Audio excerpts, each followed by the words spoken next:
आजकल सारी निगाहें आप पर लगी हुई हैं। 2019 का चुनाव है, एक बहुत टफ सामने लक्ष्य है। चमत्कार रोज दोहराए नहीं जाते, तो 2014 दोहरा पाइएगा? सीधा सवाल है। देखिए, हम पर लोगों की निगाहें इसलिए हैं क्योंकि उम्मीदें भी हमसे ही हैं, और जब उम्मीदें हैं तो जनता की उन उम्मीदों पर केंद्र और प्रदेश की सरकार खरी उतरी है। 2019 शानदार तरीके से आदरणीय मोदी जी के नेतृत्व में भारतीय जनता पार्टी की सरकार फिर से बनेगी, कोई संदेह कहीं नहीं होना चाहिए। मैं आपके कॉन्फिडेंस की दाद देता हूं, आपकी मेहनत की भी दाद देता हूं, लेकिन एक गठबंधन हवा में है। वो गठबंधन हुआ तो उसके कुछ परिणाम 3 उपचुनावों में दिखाई पड़े। तो अगर वो गठबंधन हो जाता है तो आप कैसे पार पाएंगे? देखिए, गठबंधन इसी बात को लेके हो रहा है क्योंकि वह भारतीय जनता पार्टी से भयभीत है, क्योंकि वह भारत के विकास से भयभीत है, क्योंकि वह भारत की राजनीतिक स्थिरता से भी भयभीत है। हमने सत्ता इसलिए नहीं बनाई है कि हम शासन करें। भारतीय जनता पार्टी ने, मोदी जी ने सत्ता इसलिए बनाई है इस देश में आमूलचूल परिवर्तन करके भारत के प्रत्येक नागरिक के जीवन स्तर को हम ऊंचा कर सकें। और हमें गर्व के साथ कहना चाहिए कि मोदी जी के नेतृत्व में भारतीय जनता पार्टी की सरकार ने आजादी के बाद से पहली वह सरकार है जिसने इस देश के अंदर शासन सत्ताओं के परंपरागत एजेंडे को बदल करके सत्ता का केंद्र बिंदु गांव को बनाया है, गरीब को बनाया है, दलित को बनाया है, किसान को बनाया है, मजदूर को बनाया है, महिलाओं को बनाया है। यह जो वर्तमान की बौखलाहट है, जिसमें कह रहे हैं कि मिलकर के चुनाव लड़ेंगे लेकिन नेता का नाम नहीं बताएंगे, क्योंकि उनके पास कोई नेता ही नहीं। देश को उस राजनीतिक अस्थिरता की ओर ले जाने की यह एक शरारतपूर्ण चेष्टा है, जिस राजनीतिक अस्थिरता से स्वर्गीय अटल बिहारी वाजपेयी ने भारत की राजनीति को उभारा था। और मुझे लगता है कि जो भी भारत का विकास का पक्षधर है, गांव, गरीब, किसान, नौजवान और महिलाओं के हितों का पक्षधर है, भारत की सुरक्षा और भारत की समृद्धि का पक्षधर है, वह हर व्यक्ति भारतीय जनता पार्टी के पक्ष में और मोदी जी के पक्ष में खड़ा होकर के भारतीय जनता पार्टी की सरकार को बनाने में अपना योगदान देगा। और मैं विश्वास के साथ कह सकता हूं, उत्तर प्रदेश की निर्णायक भूमिका थी, उत्तर प्रदेश उस निर्णायक भूमिका में अपने अहम जिम्मेदारियों का निर्वहन भी करेगा। ये जब बात होती है कि कोई नेता नहीं है उनका, तो मुझे इतिहास के 3 उदाहरण याद आते हैं राजनीति शास्त्र के एक विनम्र विद्यार्थी के नाते। जब इंदिरा जी के सामने लोग खड़े हुए, कोई नेता नहीं था, इंदिरा जी को उन्होंने उखाड़ फेंका, गिरे अपनी वजह से गिरे। विश्वनाथ प्रताप सिंह घोषित प्रधानमंत्री नहीं थे, लेकिन लोग एक थे नेता के खिलाफ। और अटल जी के सामने कोई नेता नहीं था। चुनाव हुए और मनमोहन सिंह जी प्रधानमंत्री बने, 10 साल रहे वो। तो क्या ये वाकई ये कोई ऐसा लॉजिक है कि हम ये माने कि नेता न होना पराजय की निशानी होगी?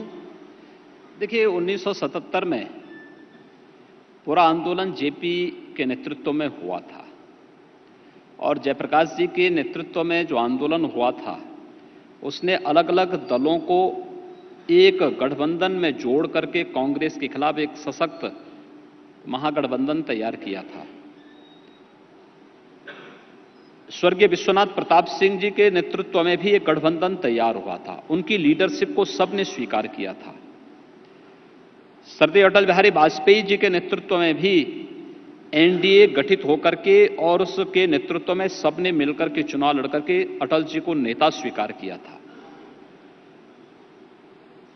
आज के दिन पर कौन, क्या सभी लोग राहुल गांधी को नेता स्वीकार करने को तैयार हैं? क्योंकि समाजवादी पार्टी तो प्रदेश में पहले ही कह चुकी है कि हम कांग्रेस के बगैर गठबंधन बनाने की बात उन्होंने कही है। कांग्रेस को नहीं मानते अपने गठबंधन का हिस्सा। राहुल गांधी को राहुल गांधी की कांग्रेस नेता मानने को तैयार नहीं है, क्योंकि कब राहुल गांधी कौन सा बयान दे दें।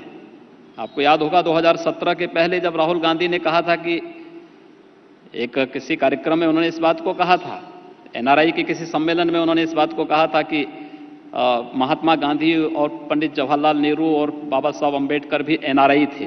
जवान तो और नेताओं की भी फिसल जाती है, मैं उल्लेख नहीं करना चाहता। एक जवान तो औरों की भी फिसलती है। नहीं, फिसलने वाली बात नहीं, ये फिसलने वाली जवान नहीं है। ये व्यक्ति की सोच को प्रदर्शित करता है कि अपने देश के राष्ट्रीय महापुरुषों को किस रूप में राहुल गांधी के द्वारा प्रस्तुत करने का प्रयास हुआ। एक दूसरा, राहुल गांधी को राहुल गांधी की कांग्रेस गंभीरता से नहीं लेती। क्या ये सभी गठबंधन से के जमावड़े क्या राहुल गांधी को नेता के रूप में स्वीकार करेंगे? एक बात। दूसरी बात कि क्या जो ये हैं, चाहे उत्तर प्रदेश के हैं, देश के हैं, अभी हाल ही में शरद पवार जी का बयान आया है, या ममता बनर्जी क्या उन्हें स्वीकार कर पाएगी? एक तो उनका स्वयं का नेता तैयार नहीं, कौन नेता होगा? कैसे ये लोग मिलकर के चुनाव लड़ेंगे? इनका एजेंडा क्या होगा? केवल भारत को राजनीतिक अस्थिरता की ओर ले जाना। अगर इस उद्देश्य से ये लोग एकजुट होना चाहते हैं तो मुझे लगता है भारत की जनता, मैं समझता हूं, राजनीतिक रूप से बहुत परिपक्व है, समय आने पर इसका जवाब देती है। 2019 का जो चुनाव होगा वो आपके काम पर भी जनादेश होगा उत्तर प्रदेश में। हाँ। तो आप कैसे कन्विंस करेंगे कि आपने इस 1.5 साल में जो भी किया वो लोगों तक पहुंचा? देखिए, उत्तर प्रदेश के अंदर जब 2019 में हम चुनाव में होंगे तब तक हमारी सरकार को 2 वर्ष पूर्ण हो चुके होंगे, और 2 वर्ष का वह कार्यकाल हमारी सरकार का। मुझे तो ये लग रहा है आप चुनाव आज भी लड़ रहे हैं।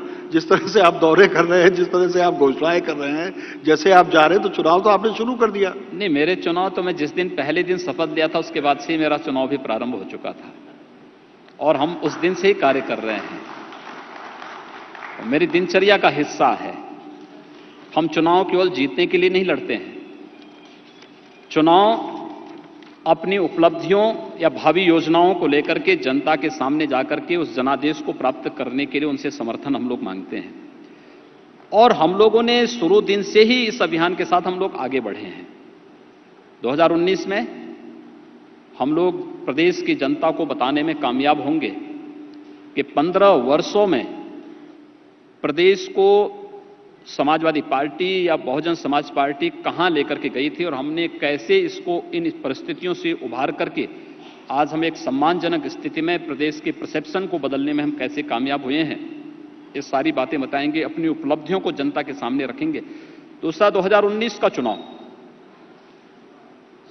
आदरणीय मोदी जी के नेतृत्व में भारतीय जनता पार्टी की सरकार की उपलब्धियों का चुनाव होगा। नेशनल इश्यू पे होगा, राष्ट्र की सुरक्षा के मुद्दे को लेकर के, राष्ट्र की समृद्धि के मुद्दे को लेकर के मोदी जी के नेतृत्व में 5 वर्षों में भारतीय जनता पार्टी की सरकार ने क्या क्या उपलब्धियां हासिल की हैं, और 2004 से 2014 में ये देश यूपीए, कांग्रेस नेतृत्व की यूपीए सरकार इस देश को कहां लेके गई थी, इन सब मुद्दों पर चुनाव होंगे। मुझे लगता है नेशनल इशू उस जनरल इलेक्शन में हावी रहेंगे। भारतीय जनता पार्टी का पक्ष मजबूत होगा। Bharatiya Janata party national issues की जब बात आती है तो जैसे आपने किसानों का जिक्र किया, किसानों की आत्महत्याएं पूरे देश में बढ़ रही हैं, उत्तर प्रदेश में नहीं हो रही। उत्तर प्रदेश में किसानों की आत्महत्या उस वजह से नहीं सामने आ रही, लेकिन पूरे देश में किसानों की आत्महत्या हो रही है। तो इसको आपको लगता है कि जो हमारा जो कृषक वर्ग है उस तक जो रिलीफ पहुंचनी चाहिए थी, उस तरफ जो काम होने चाहिए थे वो हो पाए? मैं उत्तर प्रदेश की अगर बात करूं तो आपको लगता है, क्योंकि आपके सारे प्रयासों के बावजूद ये ठीक है आत्महत्या नहीं होती, लेकिन फिर भी किसान आंदोलित हैं, वेस्टर्न यूपी के किसान आंदोलित हैं, मैं रह के उनकी चीजें देखता हूं। देखिए, सर्वाधिक किसानों की आत्महत्याएं इस देश के अंदर हुई हैं 2004 से लेकर के 2014 के बीच में। 2014 के बाद से लेकर के लगातार आत्महत्याओं के उसमें कमी आई है। उत्तर प्रदेश में भी इस दौरान आत्महत्याएं हुई थी। 2017 में हमारी सरकार आई, हम लोगों ने इस पे स्वयं अध्ययन करवाया था कि आत्महत्या का कारण प्रदेश के अंदर क्या है। मेरा यह मानना है उत्तर प्रदेश में बहुत पोटेंशियल है। यहां की धरती प्रकृति और परमात्मा की कृपा से इतनी समृद्ध है, इतनी उर्वरा है कि थोड़ी भी प्रयास कर लिए जाएं तो सचमुच सोना उगलने का कार्य उत्तर प्रदेश की धरती कर सकती है। और उस किसान के साथ हम सहभागी बने और मुझे बताते हुए प्रसन्नता हुई कि विगत 15-16 महीनों में हम लोग उत्तर प्रदेश के किसानों के खाते में डीबीटी के माध्यम से 1 लाख करोड़ से अधिक की धनराशि सीधे किसानों के अकाउंट में हमने भेजने का कार्य किया है। आज उत्तर प्रदेश के अंदर मैं आपकी इस बात से सहमत नहीं हूं कि उत्तर प्रदेश का किसान आंदोलन कर रहा है। कहीं उत्तर प्रदेश के अंदर 15 महीनों में किसी किसान को आंदोलन करने की आवश्यकता नहीं पड़ी है। आपको आश्चर्य होगा कि अकेले उत्तर प्रदेश के 33 लाख किसानों के खातों में हम लोगों ने पिछले 15 महीनों में अब तक 70,000 करोड़ रुपए की राशि हम लोग सीधे किसानों के खाते में भेजे हैं, गन्ना किसानों के खाते में भेजे हैं। 25,000 करोड़ रुपए विगत वर्ष हम लोगों ने किसानों के खाते में गन्ना मूल्य का पेमेंट 6 वर्षों का गन्ना मूल्य का भुगतान करवाया था। और इस वर्ष अब तक हम लोग 35,000 करोड़ रुपए का गन्ना मूल्य का भुगतान करा चुके हैं। जो रेस्ट 11,000 करोड़ रुपया है, उस 11,000 करोड़ रुपए का भी भुगतान हमने अभी अपनी सप्लीमेंट्री डिमांड में हमने उसकी व्यवस्था भी कर दी है। बहुत शीघ्र हम अक्टूबर तक 15 अक्टूबर तक का लक्ष्य हमने रखा है, गन्ना किसानों का उत्तर प्रदेश के अंदर गन्ना मूल्य का भुगतान हो जाए। आप पुराना गाना याद आ गया, मेरे देश की धरती सोना उगले, ऐसा होने जा रहा है क्या उत्तर प्रदेश में? दूसरा, मोदी जी के नेतृत्व में आजादी के बाद से किसानों की जो एक मांग लगातार थी कि लागत का 1.5 गुना दाम उन्हें मिले, अभी एमएसपी जो घोषित हुई है। लेकिन आप ठीक है, मैं स्वीकार करता हूं जो आपने आंकड़े दिए वो ऑथेंटिक हैं, आधिकारिक हैं, लेकिन बुंदेलखंड में जैसे है पानी है ही नहीं, तो किसान आखिर कैसे उर्वर करें? मैं उसमें भी आ रहा हूं जी, मैं उसमें भी आ रहा हूं, मैं उसमें भी आऊंगा। मैं पश्चिमी उत्तर प्रदेश में भी आऊंगा और मैं साथ ही साथ उत्तर प्रदेश के उन किसानों के मुद्दों को लेकर के भी आऊंगा जिनके साथ इतना भारी अन्याय हुआ था कि उत्तर प्रदेश के अंदर यहां पे डार्क जोन बना दिए गए थे। किसानों को ट्यूबवेल का कनेक्शन नहीं मिलता था। डार्क जोन के नाम पर कोई ट्यूबवेल नहीं लगा सकता था, ना उसके पास नहर है ना ट्यूबवेल का कनेक्शन है। उसकी मजबूरी होती थी, एक फसल ले पा रहा था। मैं जब दौरे पे निकला तो मुझे बताया गया साहब डार्क जोन है। मैंने कहा कितने? कहा 220 ऐसे विकास खंड हैं जो डार्क जोन है जहां कोई ट्यूबवेल नहीं लग सकता। तो मैंने कहा ये डार्क जोन कब हुए? तो बताया गया 1994 में। मैंने कहा 1994 में कैसे डार्क जोन घोषित हो जाए? कौन सी ऐसी स्टडी थी, कौन सा ऐसा शोध था जिसके कारण डार्क जोन घोषित हुए? पूरी फाइल मैंने एक बार मंगवाई अपने पास। मैंने कहा मुझे बताओ ये है कैसे? तो उस समय कैसी हास्यास्पद स्थिति है कि यह हुआ था कि किसी बड़े उद्योग को जिसमें पानी की खपत ज्यादा होती हो, उस उद्योग को इन क्षेत्रों में न लगने दिया जाए। कोका कोला की फैक्ट्री कोका कोला की फैक्ट्री आदि को लगाने की दिशा से एक आदेश जारी हुआ था और कोका कोला की फैक्ट्री तो लगी, लेकिन किसान को ट्यूबवेल से वंचित कर दिया गया। और फिर डार्क जोन से उभारने का कार्य हम लोगों ने किया। हम लोगों ने ट्यूबवेल के कनेक्शन दिए, लेकिन साथ साथ एक व्यवस्था और की कि रेन वाटर हार्वेस्टिंग के लिए हम वहां पर व्यवस्था भी दे सकें। हम अब तक 20,000 से अधिक तालाब खुदवाने का कार्य भी प्रदेश के अंदर किए। ठीक है। इसके अलावा हम लोगों ने बुंदेलखंड की भी समस्या का समाधान किया है। देखिए, अभी हम लोगों ने एक पूरा सर्वे करके उसका डीपीआर तैयार किया जा रहा है। बुंदेलखंड, वेक्टर बॉर्न डिजीज से प्रभावित जिले, आर्सेनिक फ्लोराइड से प्रभावित जो जनपद प्रदेश के हैं, इन सभी जनपदों में पाइप पेयजल स्कीम के अंतर्गत शुद्ध पेयजल की आपूर्ति इन जिलों में हो सके, इसकी कार्रवाई हमारी फाइनल उसमें चल रही है। और मुझे लगता है कि बहुत शीघ्र हम इस कार्य योजना को इंप्लीमेंट करने की कार्रवाई प्रारंभ कर देंगे। बुंदेलखंड की सिंचाई की परियोजना को भी वहां की सिंचाई की उसको लेकर के भी एक हम लोगों ने वहां पर जो 6 महत्वपूर्ण डैम थे जो वर्षों से लंबित पड़े हुए थे, हम उस कार्रवाई को पूरा कर दिए हैं।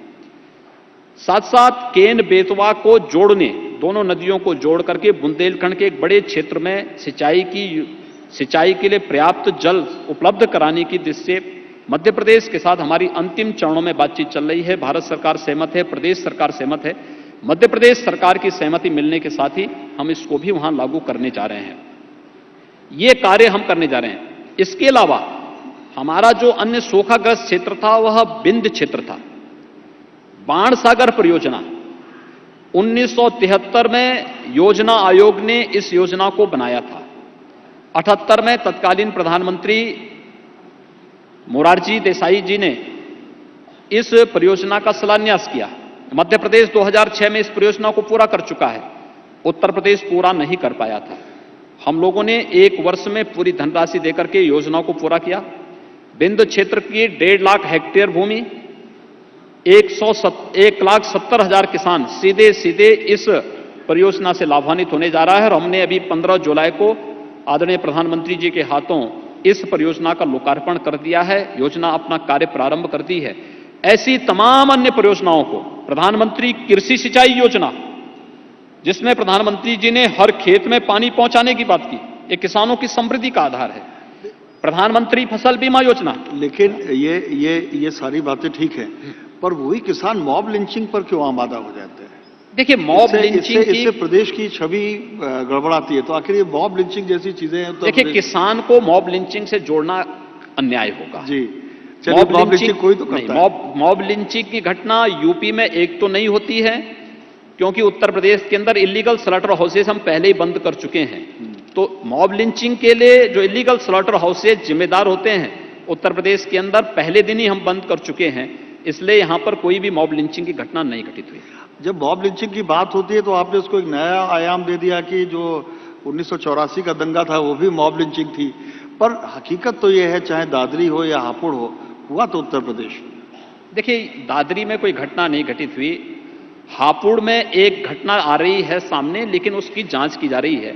लेकिन मॉब लिंचिंग की घटना वह भी नहीं है। एक बात होती है कि वोटों का ध्रुवीकरण, मॉब लिंचिंग से एक तबका है जो ये कहता है कि नहीं, ये वोटों के ध्रुवीकरण के लिए होता है। देखिए, आपको लगता है ऐसी कोई चीज, कोई सायास है? हमने कहा ना, हिंसा को किसी भी स्थिति में स्वीकार नहीं किया जा सकता। कानून को हाथ में लेने की छूट किसी को नहीं दी जा सकती। हर एक व्यक्ति को सुरक्षा देना और कानून के दायरे में व्यवस्था का संचालन करना, यह राज्य की जिम्मेदारी है। राज्य अपनी जिम्मेदारी का निर्वहन करेगा। ये जब बातें शुरू होती है तो उसमें जैसे आप मुजफ्फरनगर दंगों के कुछ केसेस वापस ले रहे हैं, इस पर बड़ा विवाद होता है। आपको लगता है कि सभी लोग एक जैसे पूरे प्रदेश में एक ही तरह के हक हुकूक पाएं, उसके लिए कुछ काम करने की आवश्यकता है या हो गया काम? देखिए, सरकार को एक तो केस को वापस लेने का कोई अधिकार नहीं है। दूसरा, हमारी सरकार समाजवादी पार्टी की सरकार नहीं है कि आतंकवादियों के मुकदमों को वापस ले रही हो। यह भारतीय जनता पार्टी की सरकार है। हमने कुछ सुनिश्चित मूल्य और आदर्श राजनीति में स्थापित करने के लिए हम लोग राजनीति में आए हैं, सार्वजनिक जीवन में आए हैं। दूसरा, हम लोग केवल सुझाव दे सकते हैं, अपने तरीके से एक संस्तुति कर सकते हैं। यह न्यायालय को तय करना होता है कौन मुकदमे वापस लेने हैं, कौन नहीं लेने हैं। बहुत सारे ऐसे मामले हैं जिसको लेकर के सुप्रीम कोर्ट और हाई कोर्ट ने भी बार बार सरकार को इस बारे में डायरेक्शन जारी किए हैं कि न्यायालय में बढ़ते हुए केसेस के बोझ को देखते हुए इस प्रकार के मामलों को वापस इस प्रकार के मामलों को समाप्त किया जाना चाहिए, और सरकार ने उसी की बात की है। दूसरा, बहुत सारे ऐसे कानून हैं जिनकी उपयोगिता समाप्त हो गई है। ऐसे 1100 से अधिक कानून हम समाप्त करने जा रहे हैं उत्तर प्रदेश में। उन कानूनों को जिनकी उपयोगिता समाप्त हो चुकी है उनको समाप्त करना, जिसपे कि न्यायालय भी सहमत है, उनको समाप्त करने का मतलब ये तो नहीं है कि हम किसी की तौहीन कर रहे हैं। एक दूसरा, जो सामान्य मामले हैं वर्षों से चल रहे हैं, जिसमें व्यक्ति जो जेल में बंद है वह 75 साल से ऊपर का है, 80 साल का ऊपर है, उसने 15 साल 20 साल की सजा वहां भुगत दी है, या वह जेल में बंद है और जमानत की राशि जमा न करने के कारण वो बाहर नहीं आ पा रहा है, ऐसे मामलों को वापस लेने की कार्रवाई हमने प्रारंभ की है। ऐसे 20,000 मामले हैं जिन मामलों को हमारी सरकार वापस लेकर के न्यायालय के बोझ को कम करने जा रही है। हम लोग किसी भी ऐसे मामले में जहां व्यक्ति किसी भी ऐसी हिंसा जो राज्य के खिलाफ या किसी जाति वर्ग के खिलाफ हो रही हो, उस प्रकार के किसी भी मामलों को सरकार वापस नहीं लेने जा रही। एक सवाल उत्तर प्रदेश के सिलसिले में बार बार उभरता है, क्योंकि महागठबंधन की दस्तक सुनाई पड़ती है हम लोगों को, कि मेरे मन में ये सवाल बहुत उठा कई बार कि वोट के लिए विकास जरूरी है या जाति जरूरी है? देखिए, विकास एक समाज की आवश्यकता है और मुझे लगता है कि विकास और सुशासन के बगैर किसी सरकार की कोई पहचान नहीं हो सकती। उत्तर प्रदेश के परिप्रेक्ष्य में जब आप इसको देखते हैं, उत्तर प्रदेश के परसेप्शन को बदलने के लिए आवश्यक है कि हम सुशासन और विकास के मार्ग का अनुसरण करें और उस व्यवस्था को आगे बढ़ाएं। लेकिन जिन्होंने विकास और सुशासन के बारे में कभी सोचा नहीं है, वे लोग आज भी जातीय आधार पर समाज को विभाजित करने की कुत्सित चेष्टा कर रहे हैं और मुझे लगता है कि यह कार्य सपा, बसपा या अन्य दल इसके साथ जुड़े रहे हैं, वे लोग इस प्रकार की प्रवृत्ति के रहे हैं। स्वाभाविक रूप से व्यक्ति अपने स्वभाव को नहीं बदल सकता। पिछली अम्बेडकर जयंती को हम लोगों ने देखा कि हजारों लोग निकल पड़े बिना किसी आह्वान के और मेरठ में एक जातीय संघर्ष भी हो गया। एक बार बार ये आता है कि दलित आपसे छिटक गए हैं पूरी तरीके से। देखिए, आप पूरे दलित को उसके साथ कटघरे में नहीं खड़ा कर सकते। 2 अप्रैल की घटना है जिसमें पूरे देश के अंदर, जिसमें पश्चिमी उत्तर प्रदेश के भी 3 जनपदों में थोड़ी हिंसा करने का प्रयास किया गया था, मेरठ में, हापुड़ में और मुजफ्फरनगर में।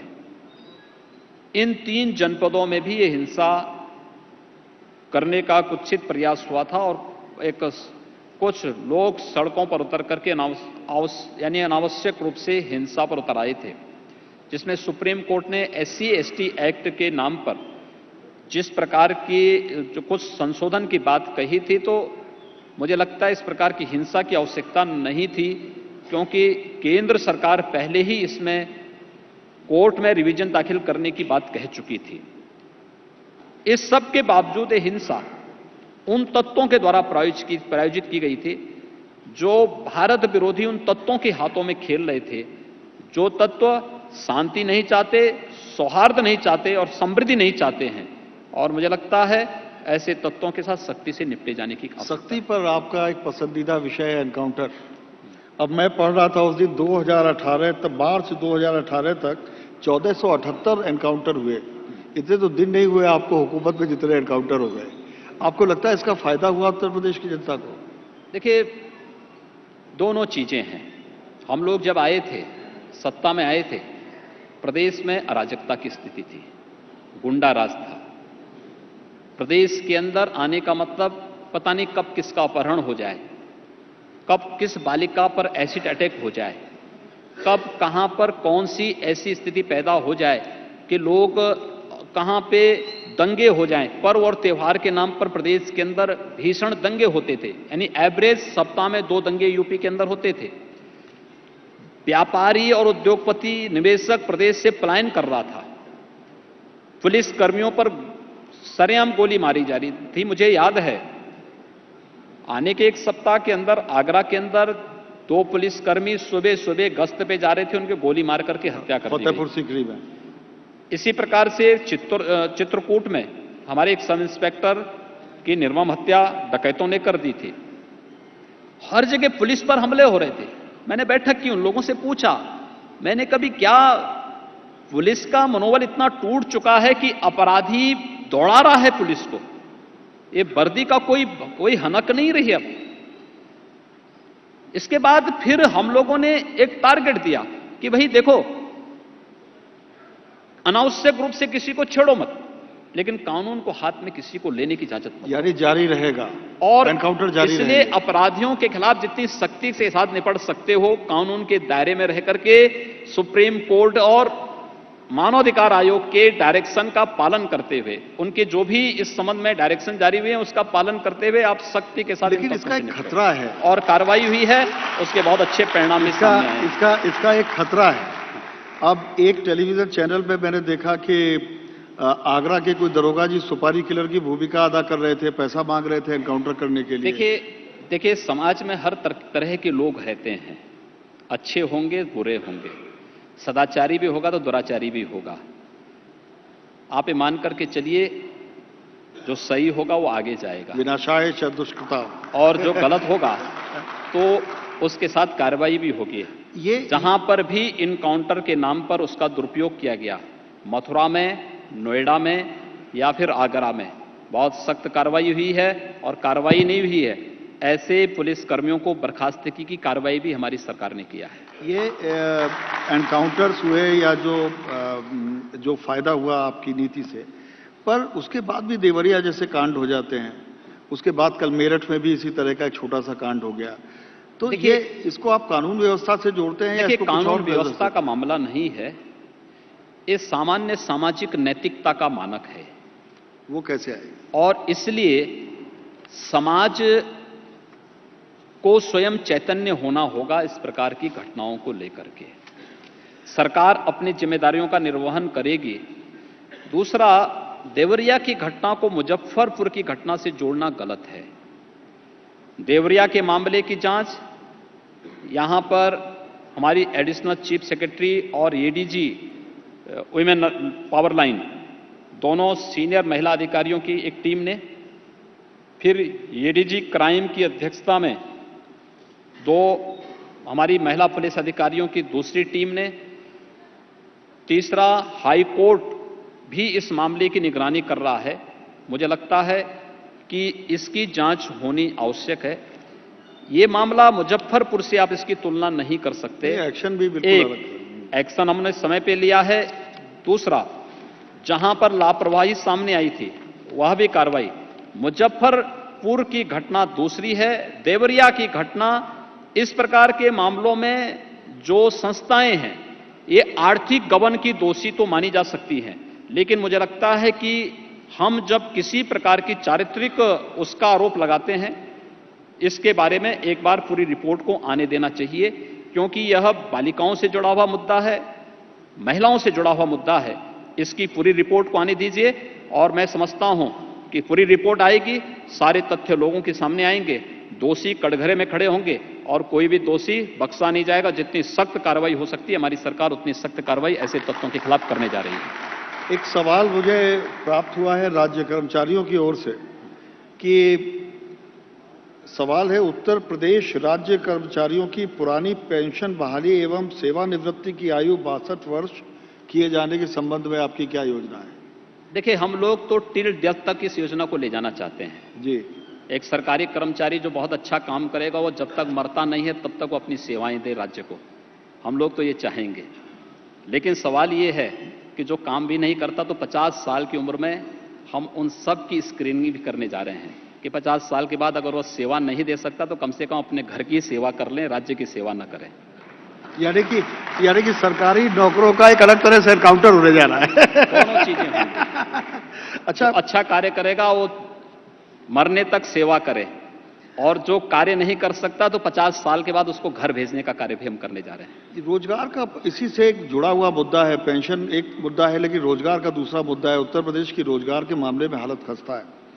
आपने कुछ काम शुरू किए हैं, लेकिन आपको लगता है कि इतनी बड़ी फौज को रोजगार दिया जा सकता है? हाँ, क्यों नहीं, कैसे?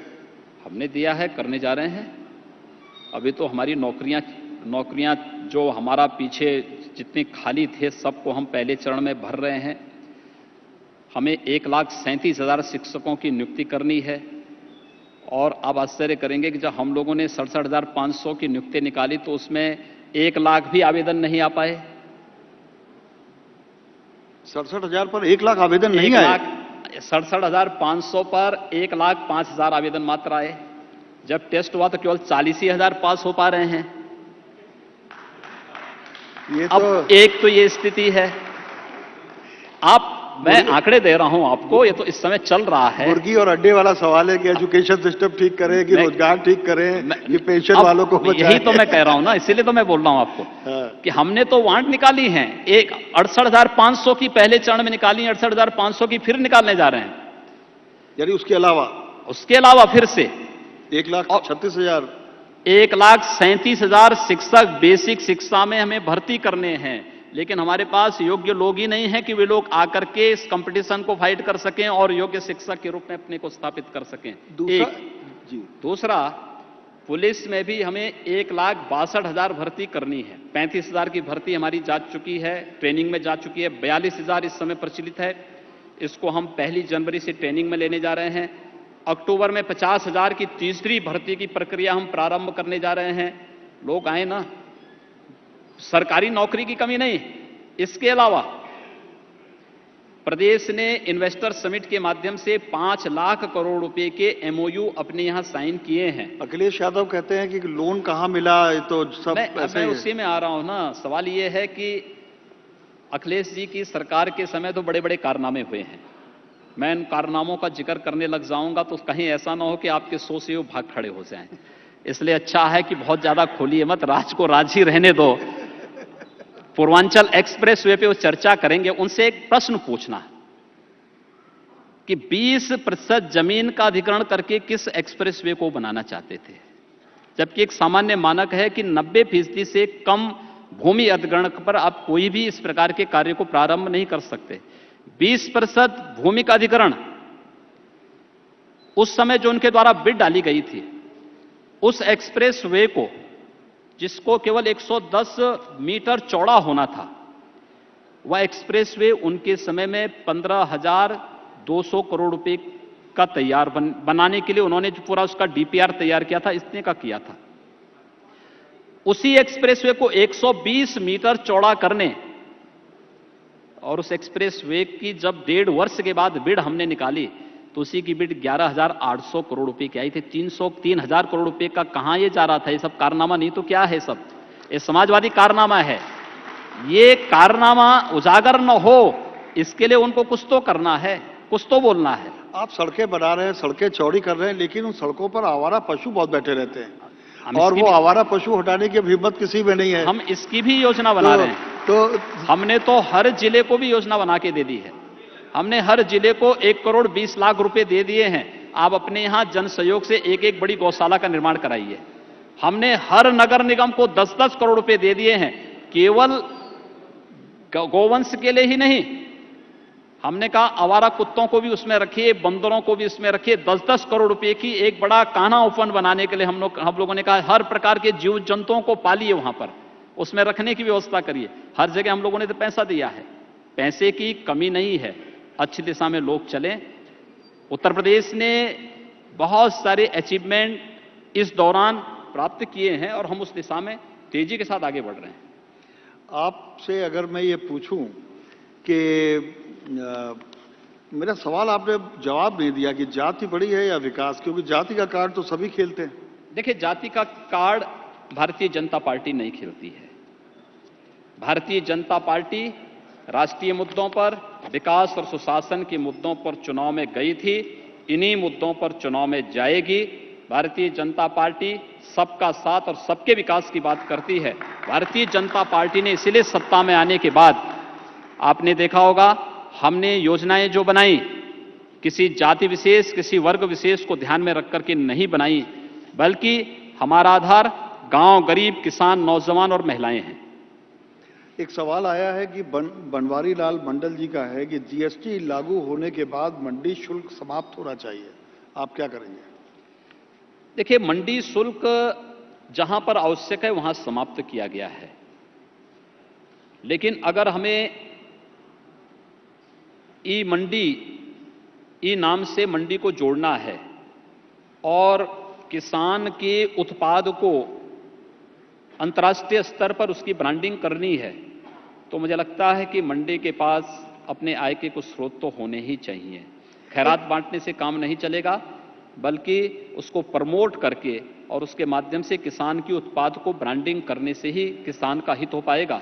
इसलिए किसान को प्रोत्साहित करने के लिए, किसान को बुनियादी सुविधाएं उपलब्ध कराने के लिए मंडियों को हम भारत के अंदर, उत्तर प्रदेश के अंदर अच्छे और अंतर्राष्ट्रीय मानक की मंडी दे सकें, इस दिशा में हमने कार्य प्रारंभ किया है। एक बड़ा इंटरेस्टिंग सवाल आया है छवि का, सोशल मीडिया के जरिए हमें मिला। बहुत इंटरेस्टिंग सवाल है। आप एक सहयोगी, आप एक महायोगी परंपरा से आए हैं और अब आप पॉलिटिकल लाइफ में हैं, तो द्वैत अद्वैत को ज्ञान विज्ञान से कैसे बैलेंस करते हैं? कृपया हमें एनलाइटन करें। अंग्रेजी में लिखा है कि कृपया हमें रोशन करें हमारे दिमाग को। देखिए, मुझे लगता है कि एक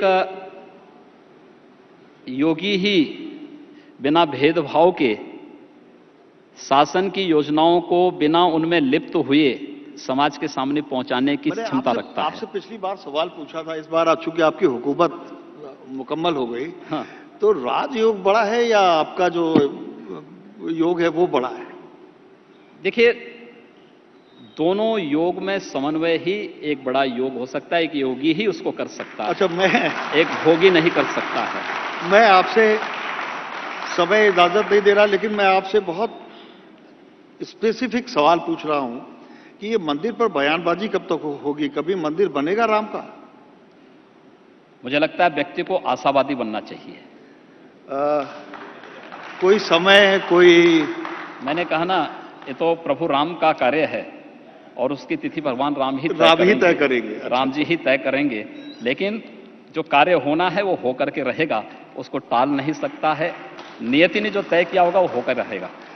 उत्तर प्रदेश में और भी आप राम के लिए, अयोध्या में आप इतना पैसा लगा रहे हैं, आप कुंभ पर बहुत बड़ा आयोजन कर रहे हैं, लेकिन बहुत से ऐतिहासिक गुरुद्वारे हैं, सूफियों के पर्यटन स्थल हैं, बहुत से चर्च हैं, भगवान बुद्ध से जुड़ी हुई बहुत से इंपॉर्टेंट चीज, ऐसे तीर्थ हैं जहाँ विदेशी आते हैं, लेकिन चर्चा सिर्फ मंदिर और कुंभ की होगी। ऐसा नहीं है। देखिए, उत्तर प्रदेश को इस बात के लिए सौभाग्यशाली मानना चाहिए कि उत्तर प्रदेश के अंदर रामायण परिपथ भी है, कृष्णा परिपथ भी है, बौद्ध परिपथ भी है, सूफी परिपथ भी है, आध्यात्मिक परिपथ भी, सब उत्तर प्रदेश से होकर के गुजरता है। दिल्ली की सत्ता भी यही सब की गुजरती है। हमने स्वदेश दर्शन में, भारत सरकार की स्वदेश दर्शन और प्रसाद योजना के अंतर्गत हर एक मत, पंथ, मजहब या संप्रदाय से जुड़े हुए अनुयायियों से के जो भी स्थल हैं, उन सब के विकास के लिए कार्य किया है। टाइम बिल्कुल इजाजत नहीं दे रहा। चाहे वो अयोध्या के लिए हो, पिछली सरकारें तो अयोध्या जाने में डरती थी। हम लोगों ने तो ना अयोध्या जाने में हमें संकोच है, ना कुशीनगर और कपिलवस्तु। आप अयोध्या का उद्धार कर रहे हैं, कुंभ का उद्धार कर रहे हैं, मदरसों का भी किए दे रहे हैं साथ साथ। मदरसों का भी, मदरसों में आप कुछ ऐसी चीजें लागू कर रहे हैं। नहीं, मदरसों का आधुनिकीकरण क्यों नहीं होना चाहिए? आधुनिक शिक्षा से उन बच्चों को क्यों आप वंचित करना चाहते हैं? क्यों उनको मजहबी शिक्षा तक, मजहबी दायरे तक सीमित रखना चाहते हैं?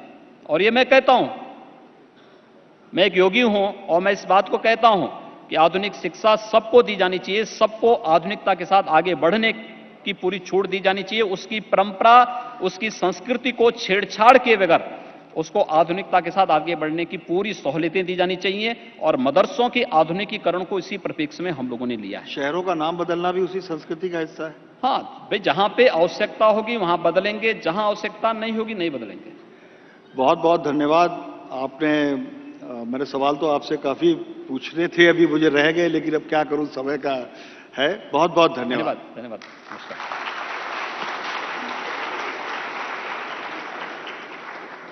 दो पल के लिए आपको रोकूंगी योगी जी यहाँ पर, क्योंकि मैं Praveen Someshwar, group CEO HT media limited ji से यहाँ पर अनुरोध करूंगी कि वो मंच पर आएं और एक छोटा सा स्मृति चिन्ह योगी जी को हमारी तरफ से प्रस्तुत करें।